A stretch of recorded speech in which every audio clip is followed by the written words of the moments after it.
Alright, here we go. Rendering approximately 10,000 lights using clustered light shading. In the original paper, the clusters are these little frustrums, and for each frustrum we find the lights that can influence pixels within this frustrum, and then when we're rendering we only iterate over the lights.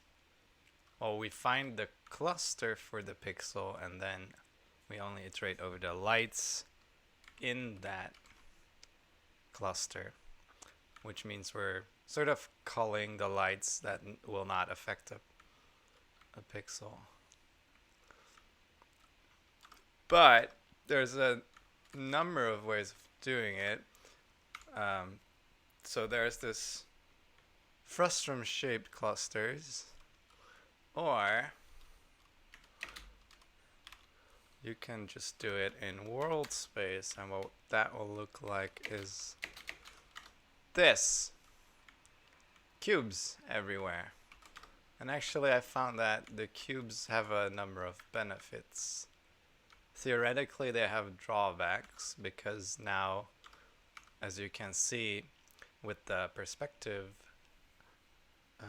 clustering, all of the clusters would line up with the camera, and this just looks like a mess. So maybe you're not aligned, so maybe your memory access patterns are garbage. The other issue is that far away, less pixels will be covered by each cluster, so you will be doing more lighting assignment calculations for far away clusters, right? You see the ones in the back are smaller. The advantages are that you could do this in world space and use multiple cameras, like so, where I have two frustra set up next to each other now, and in this case they do not actually share the clustering.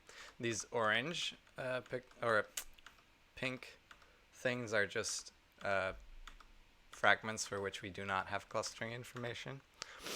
So now I'm doing all the operations twice, but instead of doing that I could just use the same one, like so. You can see there's only one of them now, and we can use it with two frustra.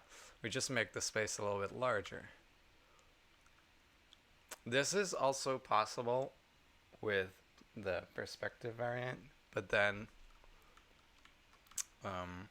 your clusters no longer line up nicely, and also looking at just like those little buggers on the side, like look at the shape of these things, look at the area they cover. There's so much like redundancy.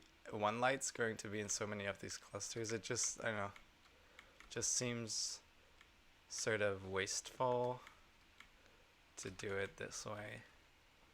And also it becomes harder to share. Let's say you have a rear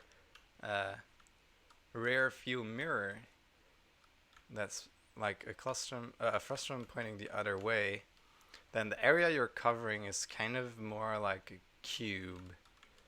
And then with the orthogonal clusters like this, it becomes way easier to just find a space that covers all of your cameras, do the clustering assignment, and then use it with all those cameras. But you only have to do the computation once, which is cool. So yeah, that's it.